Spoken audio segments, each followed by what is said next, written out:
Hey guys, welcome back to another LEGO Star Wars 2022 review. Today we are taking a look at the Death Star Trash Compactor coming out on April 26th. This is set number 75339, comes with 802 pieces, is recommended for ages 18 and up, and is one of the diorama collection series of sets coming from LEGO. I want to give a huge thanks to LEGO for providing today's set for review. The Death Star Compactor is probably one of the more iconic things from Star Wars that we've seen. It's a pretty iconic scene. I think everyone, even if you're a Star Wars fan or not, sees it. So it's going to be a fun review. This thing will retail for $90, which is $10 more than Yoda's Hut. Comes in about 200 less pieces. So let's dive in to see really if this is worth it. The Death Star Trash Compactor, like I said, one of the more iconic things to come from Star Wars, from the first movie ever. Everyone sort of knows about it. So let's dive on in here. First off, we're going to start off with the printed tile. All sets that come in the diorama series have an exclusive printed quote tile. This one, it says, "One thing's for sure, we're all going to be a lot thinner." This is obviously when they're right in the middle of being squished by the trash compactor, so the quote definitely makes sense. And of course, you have the LEGO Star Wars tile. So first off, let's talk about minifigures.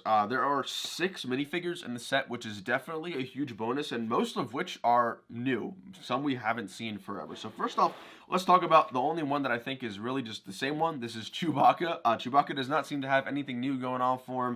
It doesn't really need anything new, to be honest with you. It's a pretty good minifigure, and for those of you who do not have a Chewbacca, this is going to be another way for you to get that minifigure. Princess Leia here looks amazing. She has some fantastic printing. She also does have 2-sided faces. One is a more like angry glint. The other one is more of a smirk. So 2 faces is always nice. She, of course, comes with the dual bun hairpiece, which is nice to see. She has some really nice like silver metallic belt line printing going on the front of the torso along with the back, and you can also see the hood printing as well. So she is an absolutely beautiful minifigure. Now, 2 of the really newer ones here, we have Han Solo and Luke Skywalker in their actual Stormtrooper outfits. Now, the printing for the Stormtroopers here are brand new, I can say that for sure, and they look really, really good. Now, what's different mostly is that there are some maybe like undershadows between like the breastplate and some other areas around the set, but I think this looks really cool. Now, both of them do have dual-sided faces. Luke, again, has more of a neutral face and then more of a smiling smirk. Han Solo, pretty much the same deal. So really good minifigures, nice hair pieces, and again, that new Stormtrooper printing is super, super nice. I hope that we get the Stormtrooper printing going forward because it looks super cool. I would love to see maybe this and a mix of the Rogue One helmet, but maybe that's just me. And then the remaining 2 minifigures here, we have everyone's favorite droid, R2-D2. Fantastic printing. We are finally getting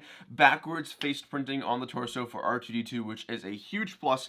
And then for C-3PO, he looks absolutely fantastic. He has arm printing, which is amazing, and is also a little new. You can see here his right leg has the silver accents, which is super nice to see. Overall, really, really good minifigures coming from the set. I think it's definitely a reason why it's priced a little bit above what you may expect, but minifigures overall are really good. So the entire set here is surrounded by this sort of black base background. It uses different tiles. It's not bricks with some 1x2 metallic grills. It gives it a nice color, which is super cool. But now talking about the Death Star Compactor itself, in terms of detail, it is absolutely amazing. You have some beautiful wreckage, some sort of garbage scenes that you would see in the movie right here in the LEGO set. What's really cool is that some of them will actually move along with the walls. A big part of the set obviously is the compactorness of it, so the walls can move in and out, which is super, super cool. And there are some parts that are attached to the wall as the garbage and some that are not, which is kind of cool. So as you move it in, some of the garbage will sort of change, which looks cool. Now, the border of the wall is basically consisting of some of these muddy, dark earth colors that you would commonly associate with garbage or landfills. You have some dark gray, some dark tan, some reddish brown, some of those really nasty, gross colors that you expect to see on the wall at the trash compactor. And if, of course, you go back into the movies, this is a pretty accurate representation as far as what LEGO has the ability to do when it comes to capturing the right colors on the wall. And then you can see the mix of pieces here in the garbage area. You have some droid bodies. You have some of these longer 1x4 modified bricks. You have an R2-D2 leg, which is nice. And then you have some of these, of course, like longer pipes and pieces. So again, the attention to detail in terms of the trash is really nice. Now, to move the trash compactor wall, it's super simple. There are these 1x2 areas right behind each of the wall, and all you have to do is push them. And what's really cool, again, is like I said, some pieces will change as they are moving in, which is something super, super cool. So you can move that inside and out the compactor, whether you wanted to display it opened, wide opened, or really, really narrow like they are being squished in the movie.